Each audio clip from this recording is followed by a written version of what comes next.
4வது மித்துன்னு பார்க்கும்போது, varicose vein வந்துருச்சு. இத ட்ரீட் இது எதுக்கு வைத்தியம் பண்ணிட்டு, இத பண்ணாலும் சரியாகுமான்னு தெரியல.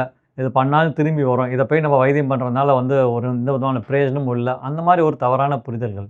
முக்கியமா என்னன்னா, வேரிகோஸ் வெயின் வைத்தியம் பண்ணதுக்கப்புறமும் நெறைய பேர் மத்தியில ரொம்ப காமனா அவங்களுடைய தவறான புரிதல்கள்னா, என்னுடைய ரிலேட்டிவ்ஸ்க்கு வேரிகோஸ் வெயின் பண்ணியிருக்காங்க. தெரிஞ்சவங்களுக்கு பண்ணியிருக்காங்க. பண்ணி கொஞ்ச நாள் நல்லா இருந்துச்சு. திரும்பி வந்துருச்சு. இந்த மாரியான ஒரு தவறான இதனால அவங்க என்ன ராங் மெசேஜ் ஸ்ப்ரெட் பண்றது. பண்ணாலும் சரியாவாது, திரும்பி திரும்பி வரும் அப்படிங்கிற மாரி. ஆக்சுவலா இன்னைக்கு இருக்கக்கூடிய நவீன வைத்திய முறைகள்ல, இதெல்லாம் அந்த காலத்துல வந்துட்டு இருந்துச்சு.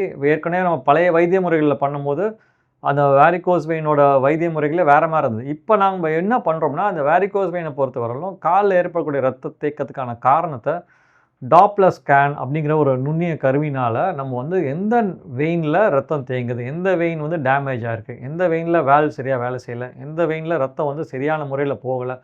இதெல்லாம் உள் நரம்பா, இல்ல அவுட்டர் சூப்பர்ஃபிஷியல் வெயின்ஸா, இல்ல உள் நரம்பு எலும்புக்கு பக்கத்துல இருக்கக்கூடிய வெயின்லா, இல்ல ஸ்கின் சர்ஃபேஸ்ல இருக்கக்கூடிய வெயின்ஸா அப்படிங்கிற கேட்டகரைஸ் பண்ணி பார்த்துட்டு, இது ஏற்கனவே பிளட் கிளாட் வந்ததுனால வந்திருக்கா, இல்ல ஏற்கனவே ஃப்ராக்சர் ஆகி ஆக்சிடென்ட் ஆனதுனால வந்திருக்கா, இல்ல வேற ஏதாவது வியாதினால வந்திருக்கா, வேற ஏதாவது ரேடியேஷன் குடுத்துருப்பாங்க, கேன்சர் பேஷண்ட்ஸ் வந்திருக்கும். இந்த மாதிரியான பலவித காரணங்களால் இந்த கால்ல ரத்த தேக்கம் ஏற்படலாம்.